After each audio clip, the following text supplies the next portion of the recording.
عوامی national party اور national party کی جانب سے ہب شہر کے مسائل کے حوالے سے ریلی نکالی گئی۔ ریلی ہب بلدیہ ریسٹ ہاؤس سے نکال کر RCD روڈ گڈانی اسٹاپ سے ہوتے ہوئے مندرہ چوک پہنچ گئی۔ ریلی سے مقررین نے خطاب کرتے ہوئے کہا کہ ہب شہر میں امن و امان تباہ ہو گیا ہے، شہریوں کی جان و مال محفوظ نہیں ہے۔ ANP کے کارکنوں کو ہب میں سرعام قتل کر دیا، شہر میں ڈکیتیاں ہو رہی ہیں۔ حالیہ سیلابی ریلے سے سندھ اور بلوچستان کو ملانے والے ہب پل کا ایک حصہ گر گیا۔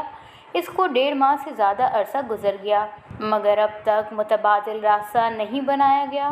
ہب کے شہریوں کو شدید مشکلات کا سامنا ہے۔ NHA ایک نااہل ادارہ بن چکا ہے۔ ہب ندی پل سے فوری متبادل راستہ بنایا جائے اور ہب ندی پل کو تعمیر کیا جائے۔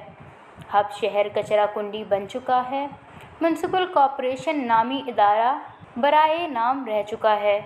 چیف افسر نااہل ہیں۔ شہر میں صفائی نامی کوئی چیز نہیں ہے۔ ہب شہر مسائل کا گڑھ بن چکا ہے۔ شہر کے مسائل فوری طور پر حل کیے جائیں ورنہ احتجاج کا دائرہ مزید بڑھایا جائے گا۔ وش نیوز، ہب۔